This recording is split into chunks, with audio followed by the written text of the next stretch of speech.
Mes chers amis téléspectateurs, chers amis de notre chaîne et votre chaîne Gaon de Chasteté, bonsoir. Bienvenue dans notre émission consacrée aujourd'hui à un autre ouvrage intitulé, cette fois-ci, Ils ont tué la République rwandaise. Bien sûr, c'est un livre que peut-être vous connaissez ou dont vous avez entendu parler. Et c'est un livre qui vient du chercheur et écrivain, monsieur le major Neretse Emmanuel. À travers ce livre, l'auteur livre une autocritique sans détour sur l'histoire politique du Rwanda en revenant sur les événements, les erreurs et tout ça de notre histoire, surtout ces dernières 30 années. Je ne suis pas seul ce soir, comme d'habitude, j'ai invité mes collaborateurs et en premier lieu, je donne la bienvenue à Madame Kamiruninya. Bienvenue, ma chère. Bonsoir Chaste, bonsoir à tout le monde, bonsoir Jean-Jacques Bosco, bonsoir à nos auditeurs. Bonsoir, bonsoir. Jean-Jacques Bosco, comment allez-vous de Euh, Vancouver? Merci Chaste.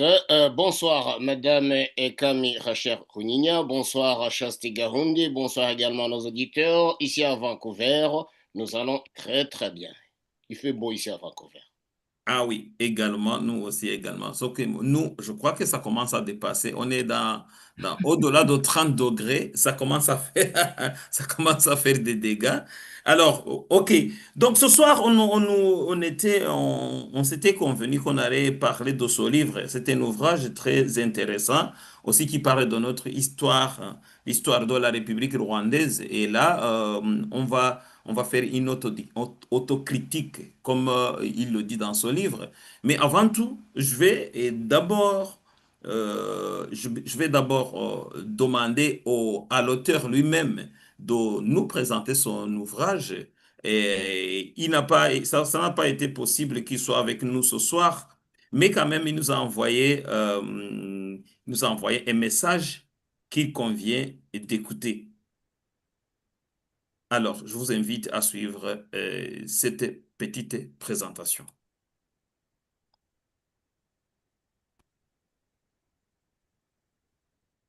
Bonjour, je m'appelle Emmanuel Neretse et je suis belge d'origine rwandaise selon certains et rwandais résidant en Belgique selon d'autres, mais ils ont tous raison. Au Rwanda même, j'ai été de 1975 à 1994 membre des forces armées rwandaises et des phares. Ce qui veut donc dire que j'ai été observateur et même acteur des événements qui se sont produits au Rwanda depuis 1990 à 1994, c'est-à-dire la guerre lancée par les éléments tutsis de l'armée ougandaise sous le sigle de FPR. Et c'est après cet événement que j'ai donc commencé à réfléchir. Je me suis posé des questions, je me suis interrogé sur les événements, j'ai émis des critiques, j'ai émis des espoirs aussi. Et c'est ainsi que j'ai consigné le tout dans un livre intitulé « Ils ont tué la République ». Et ce livre a été publié en septembre 2019. Dans ce livre, donc, je me suis posé la question de savoir pourquoi est-ce que les héritiers, ceux qui ont hérité de la République issue de la révolution de 1959 qui avait dit non à la monarchie féodale et qui avait opté pour la République. Et ces acteurs n'ont pas pu sauvegarder les acquis de la Révolution. Pourquoi et comment? Je me pose aussi la question dans ce livre, quelles sont les erreurs qui ont été commises par les uns et les autres, les acteurs politiques, les forces armées de défense qui devaient défendre cette République. Et en me posant cette question et en énonçant cette critique, je ne voudrais pas que je ne me livrerai pas à une critique pour dénoncer certains et encore moins pour exonérer d'autres. Non, je mets chacun devant ses responsabilités, devant l'histoire. Et alors, vous me demanderez, mais le titre qui dit « Ils ont tué la République », qui sont ceux qui ont tué la République?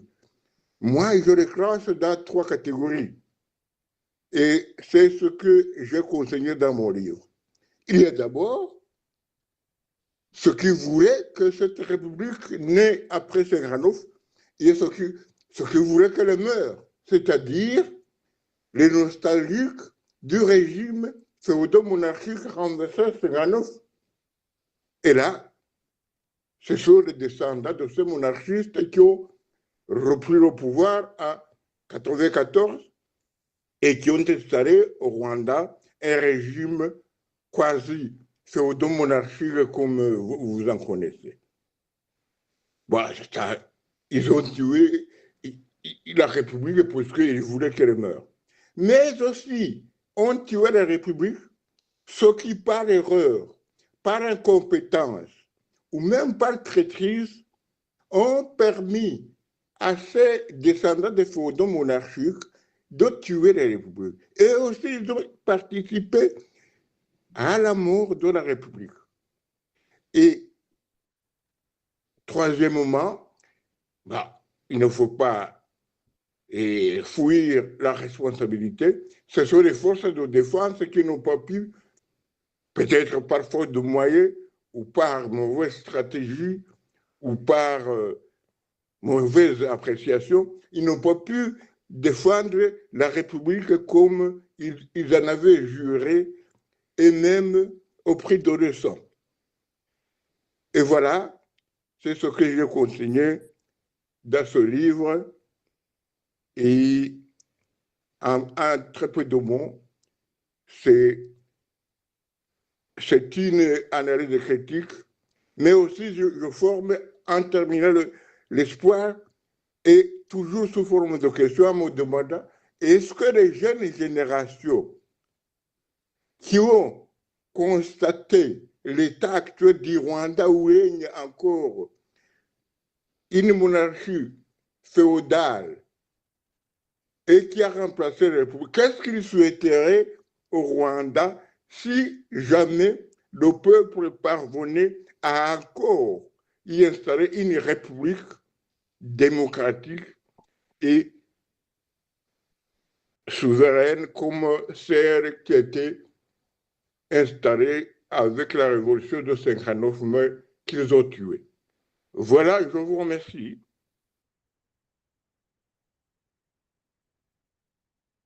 Nous disons merci au major Neretse qui présente son livre. Et Jean-Jacques Bosco, vous avez eu le temps d'éplucher le livre en entier.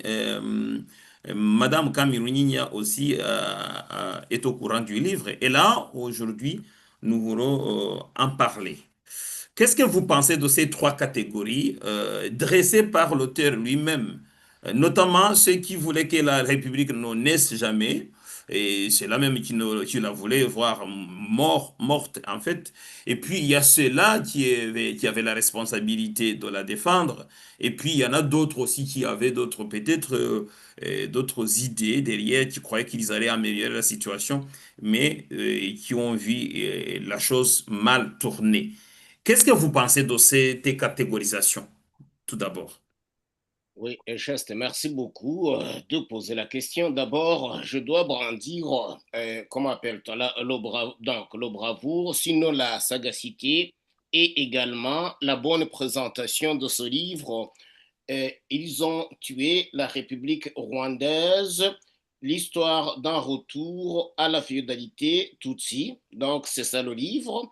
Et puis, c'est comme bah, c'est d'Emmanuel Neretse. Mais j'ai eu aussi le privilège d'avoir lu son premier livre intitulé Grandeur et décadence des forces armées rwandaises. Ceci dit, donc, j'ai plus ou moins un condensé de sa thèse. Alors, très rapidement, comme tu viens de le poser, sinon de le mentionner, j'ai été fasciné par la manière dont il a épinglé ces trois catégorisations, à savoir ceux qui ne voulaient pas que donc la République naisse, à savoir les Tutsis qui ont fui le Rwanda dès les années 59, puis en Ouganda, et à travers leurs enfants et eux-mêmes sont revenus au Rwanda pour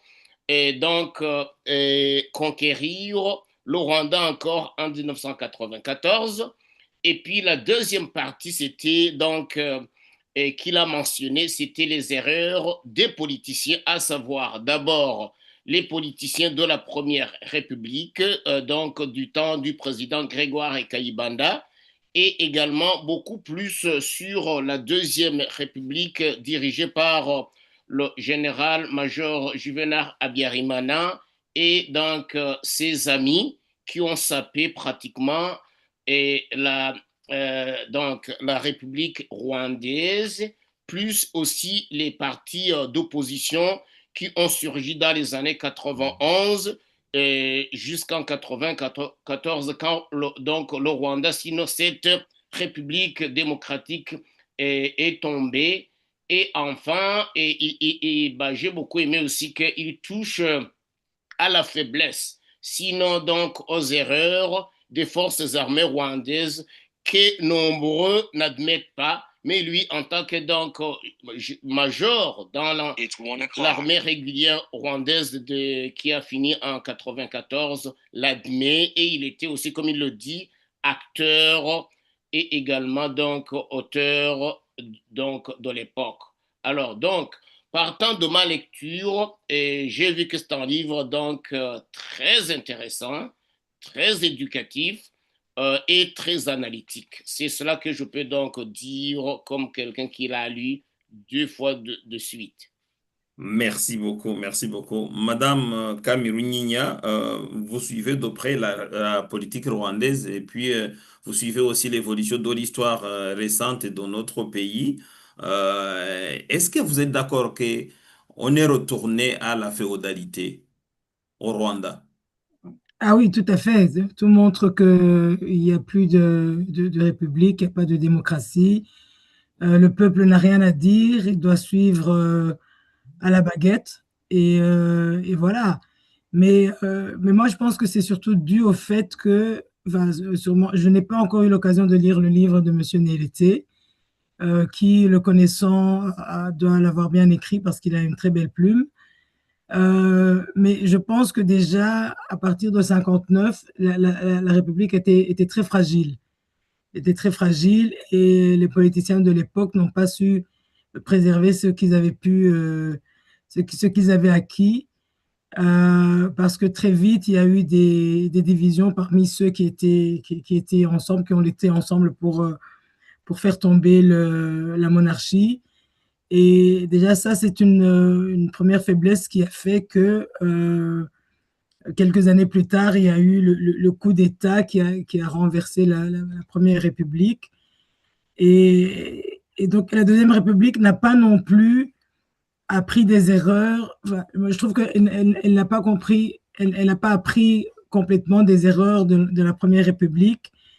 Et donc, au lieu de renforcer les acquis ou de revoir ce qui n'a pas été, ils ont un peu persévéré dans l'erreur. Je veux dire, enfin, par exemple, en décimant les politiciens de la Première République, ça a été une erreur monumentale qui a fragilisé la Deuxième République, d'où la Troisième République, on va dire, celle qui est en place maintenant, en tout cas, on va dire que c'est la Troisième République, a pu s'appuyer dessus pour s'installer. Et en s'installant, eh ben, ça a été encore pire que tout ce qu'on avait connu.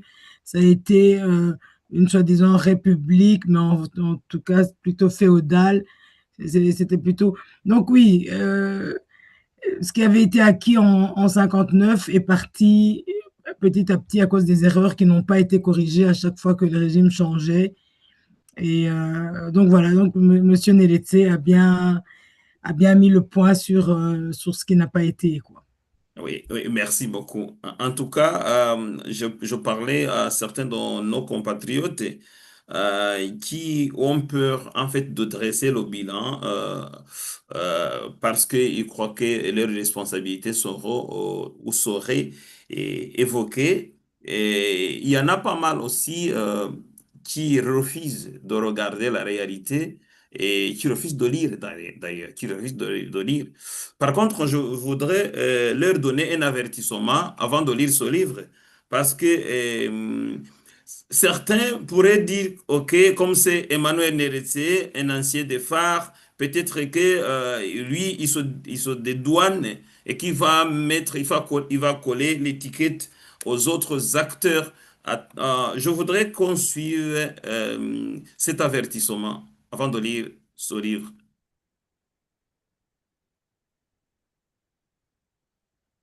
Avertissement. Cette publication n'est pas faite pour blesser qui que ce soit parmi les acteurs en scène pendant la guerre de 1990 à 1994 au Rwanda. Elle n'est donc pas dirigée contre la Première République et encore moins contre la Deuxième République, ni contre ses cadres et dirigeants pris individuellement. Elle ne constitue pas non plus une critique facile, a posteriori, qui prétendrait qu'il aurait été possible de faire mieux à l'époque, d'autant plus que l'auteur était également un acteur, certes mineur, mais qui assumait des responsabilités dans son domaine d'activité jusqu'à un certain niveau. Cette contribution constitue plutôt une autocritique sans concession sur notre responsabilité collective. Elle vise à éviter que se reproduisent les erreurs et manquements qui ont conduit à la défaite de 1994 et donc à la déchéance du système démocratique et républicain pour lequel les pionniers de 1959 s'étaient battus et l'avaient obtenu au prix du sang. Elle porte donc l'espoir que le peuple parvienne encore une fois à se débarrasser de la tyrannie et à rétablir un régime démocratique et républicain au Rwanda. Voilà, cela étant dit, Jean-Jacques, je retourne à Jean-Jacques Bosco. L'auteur parle de la responsabilité collective. Et ceci est délicat à concevoir. Si la société est encore divisée, les uns disant c'est pas nous, c'est les autres, et les autres disant aussi c'est eux. Donc, comment peut-on arriver à sentir ou bien à comprendre cette responsabilité collective? C'est-à-dire, on va prendre les trois catégories, on les met ensemble, on se dit c'est un peuple qui reconnaît que on a tous une responsabilité quelconque. Jean-Jacques, à toi la parole. Écoutez, ce que tu viens de dire, je pense que ça a du bon sens, dans le sens que on a opposé la monarchie féodale à la République démocratique pour dire que dans une monarchie, donc il y a ce que nous appelons le droit divin, c'est une seule personne qui dirige et qui concentre les trois pouvoirs, à savoir le pouvoir donc exécutif, législatif et judiciaire. Donc, c'est une seule personne qui concentre le tout, même il est homme d'affaires, il est tout. C'est ce qu'on a voulu dire, qu'au Rwanda, il y a une seule personne qui concentre tout le pouvoir. en l'opposition, sinon en opposition, de la démocratie qu'on avait érigée dans les années 1959. Et ceci voulait qu'il y ait partage des trois pouvoirs, à savoir des institutions. Et puis, je dois rappeler, et nous devons rappeler aux gens que la révolution de 1959, ce n'était pas la révolution qui a été menée seulement par les Hutus. C'était les Hutus de concert, sinon en compagnie d'autres Tutsis, surtout du parti Rader et certains aussi du parti UNAR, qui pensaient que donc la démocratie serait une bonne façon de gouverner. Ça, je dois le marteler. Alors, ceci dit, si une partie, donc, déjà, qui ont voulu saper, et cette démocratie émane donc de certains nostalgiques de la monarchie féodale, à savoir donc les dignitaires, ce que nous appelons les dignitaires Tutsis de l'époque, qui se sont réfugiés partout dans les pays environnants, et également en passant par les leaders politiques de la Première République, qui avaient aussi eu ses acquis et qui ont essayé d'écarter d'autres, à savoir ces leaders Tutsis qui ont été tués du Lader en 1964 à Rwengeri, et également d'autres Hutus qui aussi ont été écartés pour culminer à un seul parti politique, à savoir le parti MDR parmi Hutus, qui a fini par être donc le seul parti au pouvoir, et en passant par aussi la deuxième République d'Abiyarimana, qui a éliminé, qui a remplacé les leaders de la Première République, et surtout, comme Mme Ronigna venait de le dire, en tuant certains parmi ses leaders sans aucune raison. Et pour finir, et avec une deuxième République, où c'est ce que c'est Emmanuel Neretse qui nous le dit, que certains amis du président Abiyarimana, y compris les camarades qui l'ont aidé à prendre le pouvoir, ont sapé et donc grandement cette République. Et enfin, nous allons venir aux acteurs des partis politiques de 1991 jusqu'en 1994, de l'opposition, surtout par rapport à MRND, qui a encore aggravé la situation. Et voilà que le pays est en débandade, et pour les Tutsis et pour les Hutus. Je le dis parce qu'à l'heure où nous parlons, il y a des Hutus qui sont en exil, il y a des Tutsis qui sont en exil, il y a des Hutus qui sont tués au Rwanda, il y a des Tutsis qui sont tués au Rwanda, et pratiquement on est retourné à l'oppression. Alors si ces différents leaders n'arrivent pas à comprendre que donc ils partagent la même responsabilité, ma foi, on ne peut que le regretter. Je ne sais pas si j'ai été trop loin donc de ce que tu voulais comme commentaire. C'est bien, et merci beaucoup. Par contre, là, justement, je vais faire un follow-up question. Vous parlez des camarades du 5 juillet qui auraient aussi participé à saper la République, c'est-à-dire qu'eux aussi qui auraient eu une responsabilité flagrante dans cette affaire. D'après vous, ou bien d'après ce que vous avez lu, est-ce que ces camarades du 5 juillet, l'auraient fait sciemment ou bien l'auraient fait justement par mégarde? Alors, donc, ça, c'est donc un jugement de valeur, c'est une opinion personnelle. Oui. Moi, je dis qu'ils l'ont fait par volonté. Et ils l'ont fait par délibération. Ils l'ont voulu. Oui. Et je m'en vais pour un exemple. Après donc le coup d'État du 5 juillet 1973, il aurait fallu que donc ces militaires, ces 11 camarades, restituent le pouvoir aux civils. Et ça aurait donc facilité la chose. Parce que pendant 19 ans, on a pensé que le parti MRND qu'on a façonné, on a phagocyté, c'était donc l'emblème des militaires. Alors, à travers le pouvoir militaire, dans un parti politique monopartite, le MRND, les militaires qui ont fait le coup d'État, et entre eux, ils se sont chambardés, ils ont voulu se renverser l'un contre l'autre. C'est là où nous avons le coup d'État avorté du major Théoneste Lizinde, qui était avec les colonels Kanyarengwe et autres civils. Et nous avons aussi donc un certain membre, donc camarade du 5 juillet à la page 121. C'est là où monsieur, donc major, sinon général Neretse, nous raconte que la première personne à saper et les acquis de la révolution de 59 et de la République rwandaise, et ou sinon serait le colonel Aloïse Nsekalije. Il vient donc en tête, ici à la page 121. Ça, c'est au niveau donc des camarades du 5 juillet. Pourquoi il le dit? C'est parce qu'il dit que toutefois qu'il était là donc dans les affaires, comme numéro 2, donc au général Abiyarimana, soi-disant, même si le numéro 2 était le secrétaire général du MRND en la personne de Bonaventure Abimana. Ce dernier se présentait comme numéro 2 au pouvoir.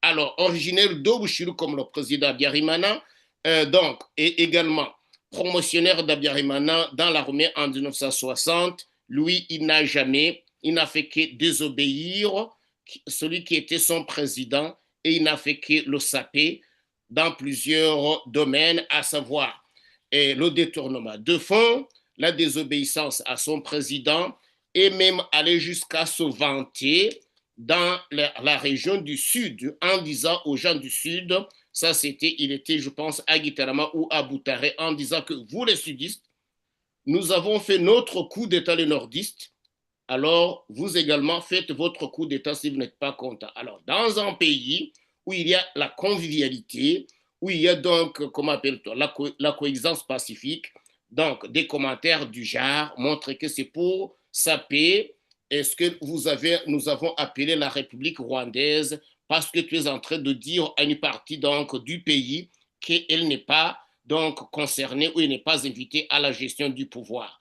Voilà donc en gros ce que je peux répondre comme tentative de réponse. Merci beaucoup, merci beaucoup. Maintenant, à Madame Kamiruninya, sans toutefois entrer dans le livre, mais en voyant justement ce qui se passe, on essaie de tracer une comparaison entre ce que l'auteur a écrit et ce que nous voyons et ce qui est commenté dans les sociétés, dans les cercles des Rwandais, un peu partout, que ce soit au Rwanda, que ce soit à l'extérieur, que ce soit en Belgique, que ce soit en France, mais on sait de quoi on parle. Et là, Jean-Jacques vient de nous parler de Zekarij, tant que l'un des camarades du 5 juillet, qui aurait joué un grand rôle justement dans la déstabilisation, voire même dans l'assassinat de la République. Et connaissant Sekaïj, on connaît aussi qu'il a joué un grand rôle dans le gouvernement, notamment dans l'administration. Il était ministre, il fut un grand ministre, et ministre de l'Éducation pendant longtemps. Et c'est à ce moment-là qu'on parle de la politique de l'équilibre ethnique et régional. On sait que cette politique a été suivie ou bien, je sais pas à quel niveau, mais au niveau de l'éducation, les enfants qui devaient accéder à l'éducation secondaire, il fallait que ça passe par cette politique d'équilibre régional et ethnique. Par contre, certaines personnes disaient que, en fait, même si cette politique était respectée, que ça allait avoir des fruits. Mais par contre, Ken Sekarij n'a pas respecté cette politique. Qu'est-ce que vous en pensez, Camerouni? Est-ce que vous avez aussi rencontré des gens qui parlaient ainsi? Oui, oui, beaucoup de gens, en tout cas, parlaient de Nsekalije comme quelqu'un qui était très, très corrompu au niveau de la répartition des écoles, enfin des places dans les écoles. Et donc, quand tu entends beaucoup de gens, enfin, ils disent il fallait absolument lui donner un pot de vin pour qu'il accorde des places à certaines personnes. Et puis, il y avait aussi, il y en a qui disent, sûrement que ceux qui connaissent ces histoires-là pourront le raconter, ils disent que sa femme aussi, il avait attribué des places à sa femme qui pouvait les distribuer à ses copines et tout ça. Et donc, oui, enfin, au niveau de l'enseignement, en tout cas, c'était très corrompu. Et c'est dommage parce que le système qui avait été mis en place, en soi, n'était pas... Enfin, pour un pays qui émergeait, qui sortait de cette féodalité, qui sortait, où il y avait très peu d'écoles, où on voulait avoir quand même un enseignement de qualité au lieu de privilégier la qualité. Enfin, la quantité ne pouvait pas tout de suite venir, donc ils ont privilégié la qualité. Et donc, si ça avait été respecté, de dire, bon, de cette des préfectures, de chaque préfecture, on sortira autant d'élèves plus ou moins, l'équilibre ethnique qui avait été mis en place, même si en soi, enfin, en soi, ce n'est pas bien, mais après, il faut aussi voir dans quel contexte ça avait été mis, parce que à l'époque féodale, à l'époque monarchique, les histoires ethniques étaient quand même là, et à cette époque-là, c'était que l'élite Tutsi qui pouvait aller à l'école, pour la plupart, et les autres ont pu peut-être aller dans des établissements catholiques. Et donc voilà, par rapport au contexte qui prévalait à ce moment-là, l'équilibre ethnique n'est pas choquant en soi. Après, c'est ce qu'on en a fait qui est devenu n'importe quoi, qui n'a pas été bien géré. Et alors, avec la corruption qui était galopante dans ce secteur, dans ce domaine-là, le domaine de l'enseignement. Et ça, c'est très dommage. Et je pense que le président Abiyarimana aurait dû être ferme et se dire, bon, celui-ci, en fait, il ne nous permet pas d'évoluer comme on veut évoluer. Il aurait dû le destituer bien avant que le système ne soit aussi corrompu, quoi. Mais bon, évidemment, avec les affinités, le fait que c'était un camarade du 5 juillet, sûrement peut-être un ami d'enfance, que sais-je, il a eu peut-être du mal, ses sentiments ont été plus forts que, que, que, que le fait d'être ferme à, par rapport à l'efficacité du système, quoi. Donc, et ça, c'est dommage. Donc, c'est des petites erreurs comme ça qui se sont accumulées et qui ont fait que, voilà, ça a créé beaucoup de mécontentement. Et ce qui a donné une bonne brèche au FPR quand ils ont attaqué. Oui, ok, merci beaucoup, hein, et c'est compréhensible, je suis d'accord avec toi. Ce sont ces petites erreurs, enfin, je ne sais même pas si on peut dire des petites erreurs, C'est ironique, ah oui, voilà. ce sont des erreurs vraiment grotesques qui ont conduit à la chute de la République. Moi, quand je parle, en fait, là, je retourne sur les trois catégories dressées par le major Neretse. Moi, normalement, de ces trois catégories, il y a une catégorie que je condamne pas. Ceux-là même qui ne voulaient pas que la République naisse, tu ne peux pas les accuser de l'avoir tué. Parce qu'en fait, eux, ils se sont donné l'objectif de tuer la République. Donc, moi, je ne les accuse pas. Ils faisaient ce ils avaient à faire. Par contre, parce que tu ne peux pas, tu ne peux pas accuser quelqu'un de faire quelque chose et de ne pas avoir évité cette chose. Donc, eux, ils ont fait ce qu'ils allaient faire, donc on ne peut pas les accuser d'avoir tué la République parce qu'ils ne voulaient pas la République. Ça, c'est un. Par contre, les deux autres catégories. Là, Jean-Jacques vient de parler de Nsekarije en tant que l'un de la catégorie de ceux-là qui devaient même protéger ou défendre les acquis de la révolution de 1959. Par contre, il y a une autre catégorie. Et Jean-Jacques, justement, c'est à toi la parole. Cette autre catégorie qu'on voit bien émerger le moment du multipartisme. Au moment de la guerre, quand le FPR lance la guerre, lance l'attaque contre le Rwanda, et en tout cas, dans ce procès, Moi, je ne les accuse pas parce que s'ils avaient pris la décision, on va attaquer la République, on va détruire la République. Moi, je vais regarder le côté de ceux-là qui devaient défendre la République. On voit que les camarades du 5 juillet, même ceux-là, même, ils tuaient la République.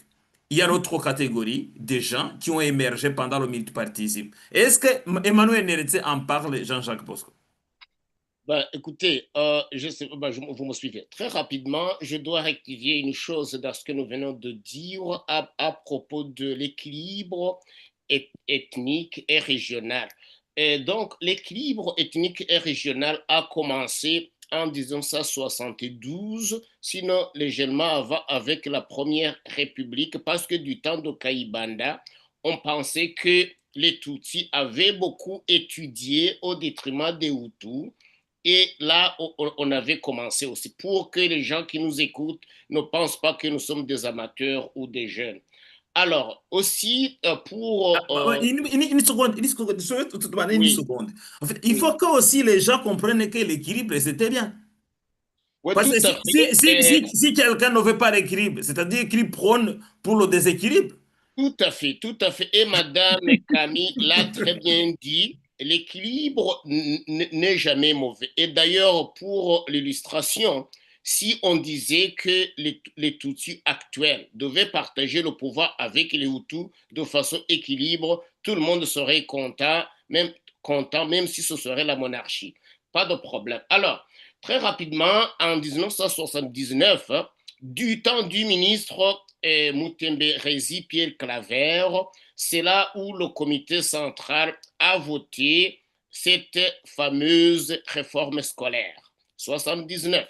Et c'est Kaligé, je pense qu'il a pris la relève sur Moutembe Rézi dans le domaine de l'éducation, ministre donc de l'éducation en 80, je pense en 80, 81, parce que je suis l'aîné de cette réforme. Et ce n'est pas lui qui a pratiquement inventé, sinon systématisé la réforme. C'était le comité central du temps de Moutemberezi, mais on l'a limogé parce que donc c'était son temps de partir en tant que ministre de l'Éducation. Mais comme vous l'avez toujours dit, nous le savons, le colonel ministre Nsekalije n'a fait que donc saper cette initiative qui était bonne et qui avait comme objet ruraliser l'enseignement. C'est pour cela qu'on a créé les 8e et les 7e années pour enseigner les métiers et rendre l'enseignement rural un petit peu, mais c'était aussi une petite erreur. Alors, maintenant, et quand on parle de ces derniers, ces politiciens donc de la mouvance des partis politiques en 91, Emmanuel Neretse donc en parle et même dans son introduction, il a dit que par erreur ou d'appréciation ou par et donc médiocrité pour dire incompétence ou par donc lui même dans ce livre ou par donc vengeance et selon certains avantages ou oppressions, ces derniers aussi sont venus dans cette démocratisation, mais avec intérêt et avec motivation donc de se venger certains contre ou sur les autres. Il en parle. C'est comme ça qu'il en parle. Merci beaucoup, merci beaucoup. Madame Kami Runyinya, à toi la parole. Maintenant, on va passer à on va essayer d'éplucher justement ce type multipartisme, la partie multipartisme, en fait, qui est né du temps, enfin, qui est né au temps de la guerre. Il y en a beaucoup de gens qui croient que ce n'était pas le moment d'avoir beaucoup de partis ou bien plusieurs partis politiques alors qu'on était aussi sur le front armé. Qu'est-ce que vous en pensez, Madame Camerounina? Moi, je suis d'accord avec ces personnes-là parce que en temps de guerre, euh, faire deux fronts, donc il y avait le front de la guerre, puis le front des opposants. Donc c'était deux fronts très, enfin, on va dire très féroces, très durs qu'il fallait affronter. C'était pas le moment oui, d'établir le multipartisme, mais bon, est-ce que le président Abiyarimana avait le choix avec la pression de la France, avec la, la conférence de la BOL qui disait que les pays qui ne veulent pas de multipartisme ne recevront plus de l'aide de la France et compagnie. Donc, ça a été, moi je pense que c'est cette conférence de la BOL, enfin, en tout cas, le fait de devoir mettre, enfin, établir le multipartisme, c'est vraiment tombé au mauvais moment. Surtout que, voilà, avec ce qui s'était passé en 73, les mécontentements qu'il y avait eu, et puis avec l'équilibre ethnique et régional qui ne tournait pas comme il fallait. Enfin, il y avait trop de mécontentements pour que ce multipartisme marche pendant une guerre qui était une guerre de conquête. C'est pas comme si c'était des gens qui demandaient, enfin, le FPR quand il a attaqué, c'était pas des gens, des tendres qui disaient, bon, écoutez, on vous attaque un tout petit peu, mais en fait, ce qu'on veut, c'est négocier avec vous pour que on voit comment on va trouver des solutions. Non, c'était pas ça, c'était une guerre de conquête enfin, à ce moment-là, le multipartisme, les opposants auraient dû comprendre que qu'il donnait, enfin, qu'il donnait de la force à l'ennemi qui avait attaqué l'ennemi. C'était des Rwandais, des réfugiés rwandais et tout. Mais je veux dire, ils ont attaqué par les armes. Donc, les opposants, à ce moment-là, je crois ils auraient dû écouter, enfin, se concerter, se dire, écoutez, là, on est dans un moment critique pour sauver notre pays. Faisons d'abord front contre les attaquants, voyons ce qu'ils veulent, voyons comment négocier avec eux, mais sans être avec eux, parce que ce qu'a fait l'opposition, c'est que et c'est tout de suite mise avec l'ennemi. Enfin, quand je dis l'ennemi, c'est entre guillemets, pour pouvoir renverser le président Abiyarimana en pensant que c'était la meilleure solution pour eux, que c'était un raccourci. Euh, mais au final, ils se sont rendus compte que ce n'était pas la meilleure solution. Ils se sont rendus compte qu'ils se tiraient une balle dans les pieds, d'où l'opposition a fini par se scinder en deux aussi. Donc, nous, on a eu le PAWA et les autres. Et donc, ça a été vraiment le cafouillage total, oui, qui a fragilisé le pouvoir en place, enfin, qui a fragilisé ceux qui pouvaient en tout cas lutter contre cette attaque de conquérants, quoi. Merci beaucoup, merci beaucoup. Jean-Jacques Bosco, avant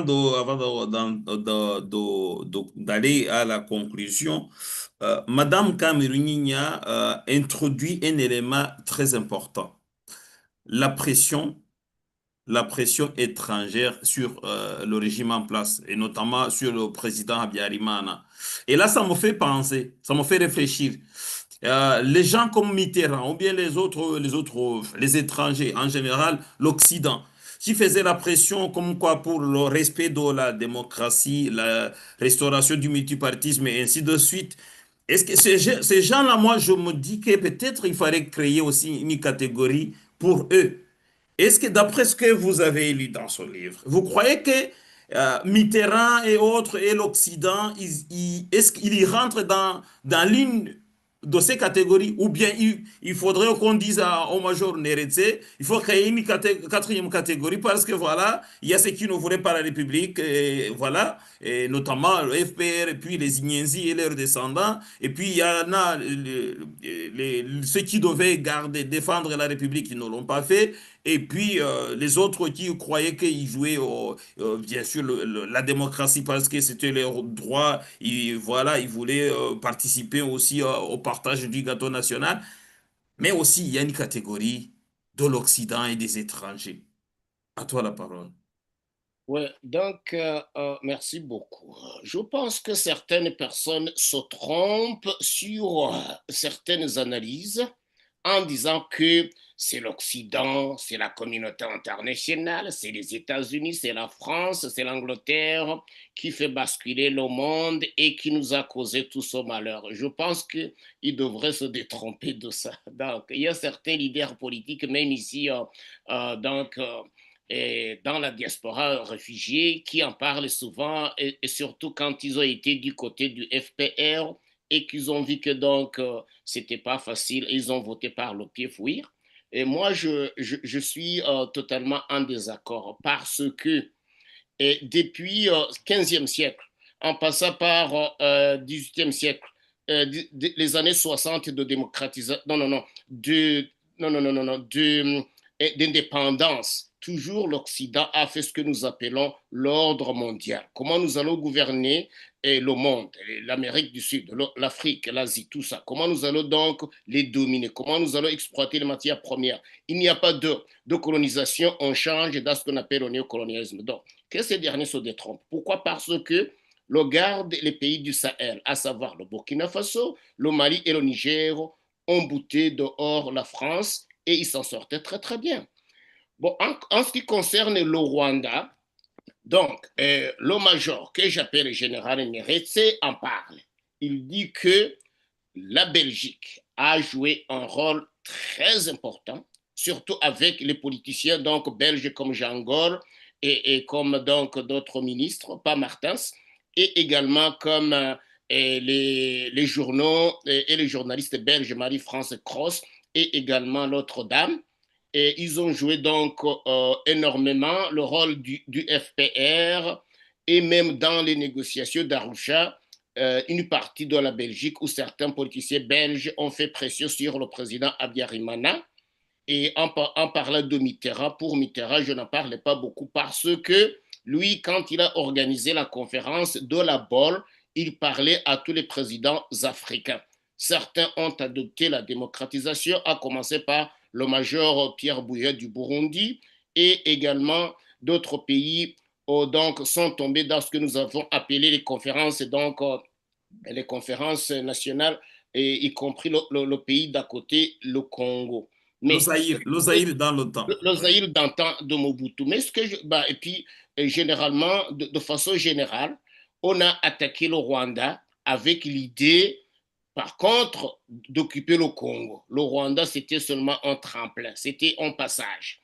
Mais ce que je voulais dire ceci, c'est que la question était de savoir si le président Abiyarimana devait s'en sortir. À lire le livre de Neretse, on voit qu'il ne pouvait pas s'en sortir parce qu'il y avait 1001 problèmes. Le premier problème, c'est le problème des réfugiés rwandais qui étaient dans l'armée régulière ougandaise et qui occupaient de très importantes donc, positions, à savoir le général Guigema et Paul Kagame et d'autres. Et dans les hommes de troupes et également dans le commandement, mais beaucoup plus dans la garde présidentielle rapprochée de Museveni. De un, il ne pouvait pas s'y échapper. De deux, les amis d'Abiyarimana, surtout que quand il faisait des gouvernements et ces histoires de comité central, il enrôlait ses camarades de classe et avec lesquels ils ont fait le séminaire à Kabwayi ou avec lesquels ils ont fait le collège Saint-Esprit à Bukavu ou avec lesquels il a étudié à Kinshasa à l'Uvanium ou avec lesquels il est entré dans l'armée dans les années 1960. Alors, ce conglomérat de camarades, vers la fin du régime 19 ans, il s'était tourné contre lui et le major général Neretse en parle. Le numéro 2 ici, dans ce livre, c'est le numéro 2, je pense que c'est Jean Berkimas Abraham Birara. Lui, il a fait la même école avec Juvenal Abiyarimana à Kabwayi au séminaire avant d'aller finir ses études au Saint-Esprit à Bujumbura. Je parle de Biran Jean Berkimas. Le numéro 3, c'est, je pense qu'il parle de Joseph Kavaruganda. Joseph Kavaruganda, lui aussi, il a fait le séminaire, même classe avec le président Abiyarimana à Kabwayi. Vers la fin, il était donc le juridique, donc le président de la Cour constitutionnelle et autres inamovibles, il s'est tourné contre Abiyarimana. Et de fait et de facto, c'est lui-même qui avait conseillé au président Abiyarimana de dire, c'est ce que j'ai lu dans ce livre, de dire que le Rwanda est plein, c'est comme un verre qui est dans une bouteille pleine, que donc les réfugiés n'ont aucune place. C'est lui, Kavarugana, qui avait conseillé ça. Et je le dis donc partant de ces pages ici. Alors, le numéro 4 dont on parle, c'est Valens Kajiguhakwa. Lui n'a jamais fait école avec le président Abiyarimana par affiliation de Jean-Berkemas Birara et également d'autres. Il est devenu l'ami du président Abiyarimana et vers la fin, celui qui a donc fait la machination pour faire entrer donc les éléments infiltrés et avant d'attaquer le Rwanda. Alors, le numéro 5, c'est André Katabarwa. André Katabarwa qui fut ministre pendant plus d'années, plus de 20 ans d'ailleurs, parce que je pense que Katabarwa était ministre. Non, il a commencé avec la Deuxième République. Alors, Katabarwa, lui, il a étudié avec le président Abiyarimana au collège Saint-Esprit à Bukavu et ils ont continué ensemble à l'Ovanium à Kinshasa avant donc de rentrer par... On ne t'entend plus. Ah. Oh, vraiment? Oui, là, il y a quelques phrases que tu as dites, on ne t'entendait pas. Ah, d'accord. C'est parce que André Katabarwa, lui, il a fait école avec le président Abiyarimana au collège Saint-Esprit à Bukavu et ils ont continué ensemble à Kinshasa, rentré au Rwanda. Il fut ministre aussi et ambassadeur plus de 20 ans. Lui aussi a sapé le président, c'est selon Emmanuel Neretse. Et puis le numéro 6, c'est... l'ambassadeur, sinon le sergent Oualijolo Bonaventure, lui, ils se sont rencontrés donc à l'école des officiers en 1960. Il l'a mis à côté comme son ami et dans plusieurs ambassades éclairées en Europe. Et vers la fin, tous ses amis qui ont gangréné et le pouvoir pendant plus de 20 ans, alors ils étaient devenus des traîtres.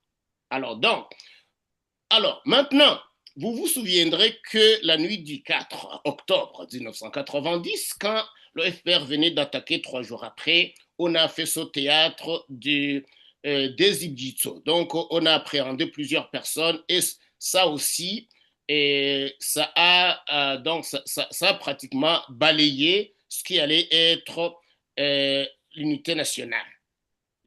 Vous vous souviendrez que les gens qui se sont enrôlés dans l'opposition, la plupart de ces leaders avaient été emprisonnés durant ces événements du 4 octobre 1980. Alors, à vous être honnête, la guerre était préparée par les FPR, mais ceux-là aussi ne savaient même pas pourquoi ils se battaient. C'est avec le temps qu'ils ont vu qu'il y avait d'autres enjeux qui étaient donc endormis et qui s'étaient réveillés pour que la guerre soit vite, gagnée. Alors, donc, en une phrase, c'était pas facile d'échapper à cette catastrophe. Malheureusement, aussi, la manière, donc le major Neretse en parle, la manière dont le gouvernement rwandais d'Abiyarimana et consorts a géré cette crise au niveau militaire, donc ça laisse aussi à désirer. Merci beaucoup Jean-Jacques. Et avant de partir justement, le major Neretse finit par donner une leçon, surtout aux jeunes générations, essayant de montrer qu'il ne faut pas tomber dans le même piège. Et en un seul mot, est-ce que Madame Camerounina, en regardant ou en observant ce qui se passe dans l'opposition, société civile, ceux-là même qui luttent pour le changement pacifique, la transition politique au Rwanda, est-ce que vous avez l'impression que les gens ont compris qu'il ne faut pas tomber dans les mêmes pièges? Non, je dirais qu'ils n'ont pas vraiment compris. Parce que quand tu regardes, quand on voit comment les différentes personnalités de l'opposition se mettent des bateaux dans les roues, s'insultent, s'envoient des noms d'oiseaux, c'est assez lamentable en fait. C'est lamentable et je trouve que les gens n'ont pas compris que pour faire changer les choses, il faut se mettre ensemble, il faut agir ensemble. On n'a pas les mêmes idées, on n'a pas tous les mêmes idées, on ne voit pas tous les choses de la même manière, mais il y a sûrement un objectif pour lequel on lutte tous ensemble, on lutte tous, on a quelques objectifs communs qu'on devrait quand même, enfin, qui devraient primer par rapport aux autres petits soucis qui sont à côté. Parce que par exemple, quand tu vois, il y a encore ces petits soucis, enfin, ces problèmes de Kiganduga. Ah non, ceux-là, ce sont des Wachiga. Ah non, ceux-là, c'est Wanyenduga. Ah non, ceux-là sont les Tutsis qui étaient au FPR. Ah, ceux-là, c'est. Enfin, il y a toujours quelque chose qui ne va pas. Et donc, et ça, c'est grave parce que tout le monde aspire à vivre au Rwanda. Mais je ne sais pas comment les gens pensent renverser un pouvoir et aller vivre au Rwanda si déjà on n'arrive même pas à vivre ensemble à l'étranger. Donc c'est assez lamentable et je trouve que si les gens ne se remettent pas en question assez rapidement, voilà, ça ne vaut même pas la peine de lutter en fait, puisqu'on lutte chacun dans sa direction. Il y a 1000 directions. Comment voulez-vous qu'on arrive à une seule direction? Donc les gens de l'opposition, surtout les politiciens, parce que c'est eux quand même qui, euh, qui veulent atteindre le pouvoir, qui veulent changer les choses au niveau politique, devraient se remettre en question assez vite parce que sinon c'est perdu. Donc sinon, on va, comme on dit en Kinyarwanda, tuzaraga abana ibyatunaniye. Donc on va donner comme héritage à nos enfants ce qu'on n'a pas pu faire nous-mêmes. Mais ces enfants, qu'est-ce qu'ils vont faire si ils ont eu comme exemple des gens qui s'entre-déchirent? Merci beaucoup, Madame Camerounigna. Et notre émission touche à sa fin, mais on ne va pas partir sans dire bonjour à nos téléspectateurs, surtout ceux-là qui ont contribué au dialogue ou bien à la conversation. Il y a Massoudi qui se demandait si justement il ne s'agissait pas d'une rediffusion. Et puis il y a Parmehutu Kiane que nous saluons et il dit salutations chaste. Ceux et celles qui sont ici, surtout au Rwanda insoumis, et oui, un Rwandais insoumis. Camille Nina, elle est là, bien sûr. Merci d'être venu, Camille Nina, notre sœur. Parmi autres années, et puis nous allons dire bonjour à Zucchero, à Lino, et puis il y en a.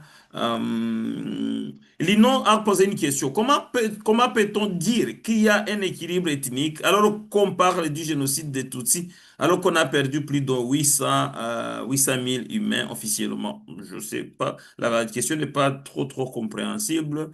Et il y a Omoïre Patrick que je salue. Et puis, il y a Moïse Patrick, il a posé une question ou il a fait un commentaire. Salut à tous.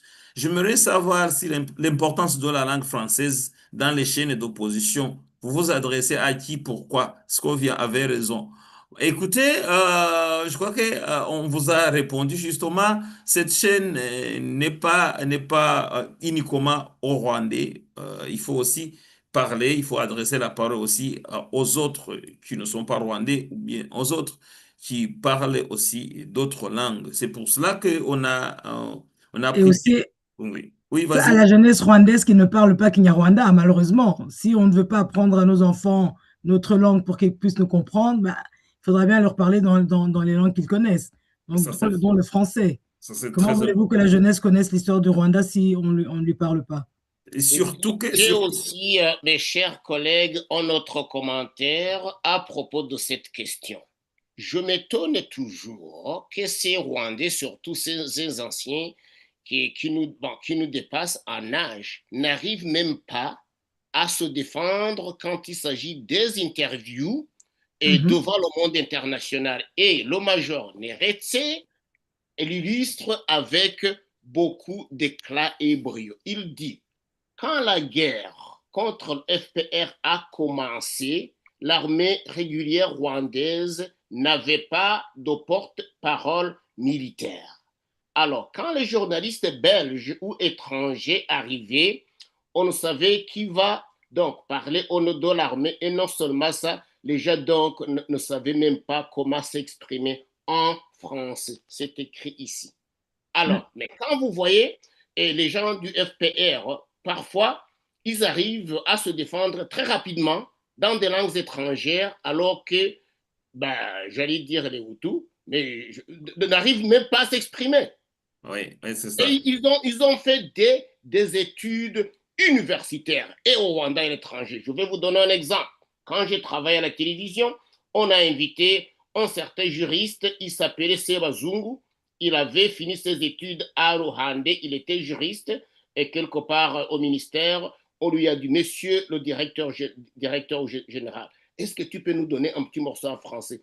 Je pense qu'il a pu même peut-être faire pipi dans ses pantalons. Je m'excuse. Pas juste que les gens Oui. étudiés n'arrivent pas à s'exprimer. C'est ça, c'est ça. Justement, il faut qu'on casse il faut qu'on casse cette, Ce mythe. il faut qu'on casse ce mythe, il faut qu'on ouvre les horizons. On ne va pas parler entre nous tout le temps. Il faut que aussi on puisse véhiculer le message en dehors de nos frontières. Voilà, et je crois que le message est très bien clair. Et Lino lui avait bien sûr répondu. Lino lui avait dit, bien sûr, quand on parle en langue française, c'est-à-dire qu'on s'adresse à ceux-là même qui comprennent cette langue. Alors, Jean-Jacques Bosco et Camille Nigna, 30 secondes à chacun pour clôturer. Oui, mais enfin, après, on peut encore dire beaucoup de choses concernant ce livre ou alors le sujet en général. Mais moi, ce que je peux conseiller aux gens, c'est de lire le plus possible parce que beaucoup de choses sont consignées dans les livres et c'est dommage de voir qu'il y a encore beaucoup de gens qui pensent que lire, ce n'est pas important, ils savent ce qu'ils savent et que c'est assez. Non, on ne pourra pas comprendre notre histoire, on ne pourra pas trouver des moyens de changer les choses si on n'y passe, si on ne voit pas ce qui s'est passé dans le passé et qu'on confronte plusieurs vérités, entre guillemets, parce que les gens ne voient pas les choses de la même manière et n'ayant pas été aux mêmes endroits au même moment. Donc voilà, il est important de lire plusieurs livres sur un sujet pour avoir une idée beaucoup plus correcte de ce qui s'est passé et de pouvoir alors partir de là pour changer les choses. Merci beaucoup. Jean-Jacques Bosco. Alors, donc, brièvement, je lance un appel à ceux qui veulent donc se joindre à nous pour cette édition française, s'il vous plaît, surtout les jeunes, donc de faire demande à Chaste Gahoundé, à Madame Camerounina ou à travers moi-même, c'est très important. Nous avons besoin d'une autre équipe qui peut donc donner beaucoup plus d'énergie. Je ne sais pas si vous conviendrez avec moi. La deuxième chose que j'allais dire, c'est de remercier donc le major général Emmanuel Neretse pour ce livre, parce que moi, je l'ai lu 2 fois de suite. C'est bien écrit, c'est bien détaillé et il écrit des choses sans état d'âme. Il parle de choses de manière vraiment honnête et directe, ce à quoi je ne m'attendais pas. Je pensais qu'il allait donc exonérer le régime donc, qu'il a servi. Alors enfin, et Madame Camerounini avait parlé des politiciens donc se trouvant ici dans soi-disant la diaspora ou je ne sais pas comment vous l'appelez, mais à l'étranger. Et le major Neretse, quelque part, il a fait un similaire en disant que les gens qui sont partis négocier à Arusha, ils ont fait de l'amateurisme, qu'ils étaient des amateurs, raison pour laquelle ils n'arrivaient pas à se défendre. C'est déjà écrit ici, je n'invente rien. Alors, je pense que peut-être Chaste ne va pas accepter, mais je pense que des politiciens que nous voyons ici sont des amateurs. Ça, c'est à la page 102. Alors, Chaste, il est politicien, il n'a qu'à se défendre, mais nous n'avons pas de politiciens selon moi. C'est donc... Alors, faut occuper la place. Quand tu vois les amateurs, alors, oui, c'est-à-dire qu'il y a une opportunité qui se montre, il faut la saisir. Vas-y, oui. occupe la Donc, place, parce que si tu vois les amateurs, bien sûr, il faut les limoger et tu prends la place. Non, Parce que CNRD qui je te dit. dis que le Rwanda a besoin de politiciens, a Ouais. besoin d'hommes politiques. Du coup, on ne peut pas dire, ici, on n'a que les amateurs. Il faut créer, il faut engendrer, il faut créer des politiques, des hommes politiques.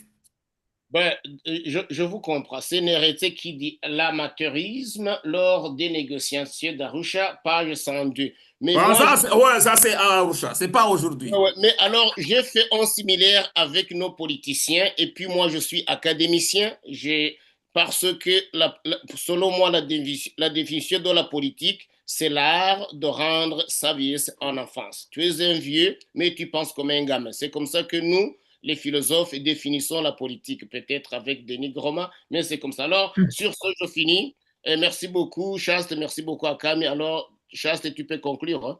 Ok, merci beaucoup. En tout cas, je vous remercie comme d'habitude et on se donne rendez-vous mardi prochain à la même heure et on va annoncer le livre qui sera discuté ou qui sera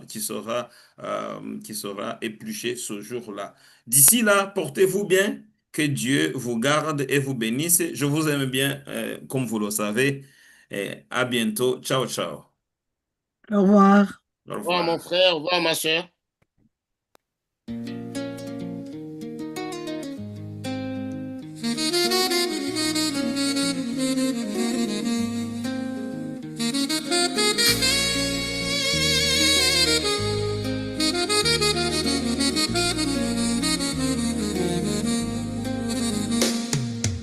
Dans les collines qui veillent sur nos mémoires, dans le souffle des rivières, on entend nos histoires. Rwanda, Congo, Burundi et l'Ouganda, Tanzanie, Kenya, 6 voix, une seule voix. On a pleuré les ombres, on a porté les chaînes, mais nos voix se relèvent, plus fortes que la peine. Debout, debout, peuple des grands lacs, que nos chants résonnent, que nos pas se redressent. Pour la justice, pour la paix, pour nos terres qu'on protège. Debout ensemble, unis dans la promesse. Oh,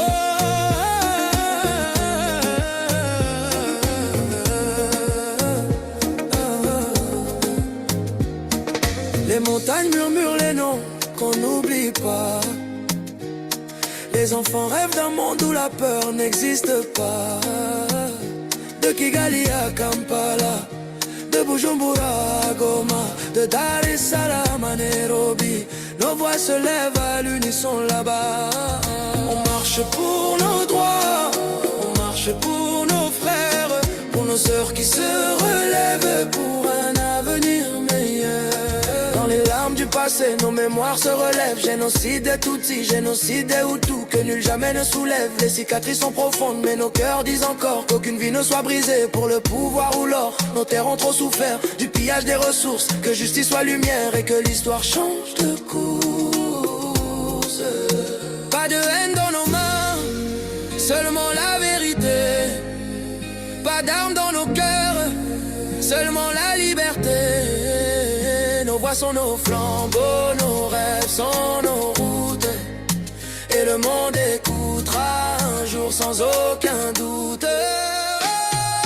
Debout, debout, peuple des grands lacs, que nos chants résonnent, que nos pas se redressent. Pour la justice, pour la paix, pour nos terres qu'on protège. Debout ensemble, unis dans la promesse.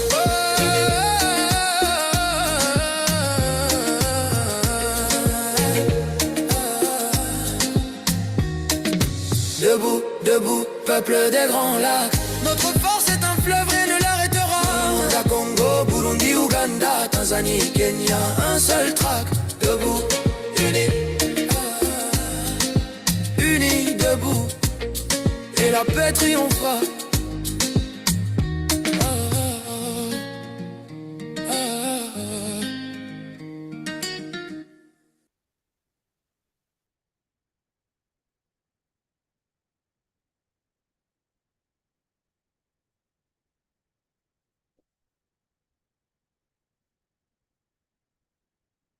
Allô, allô.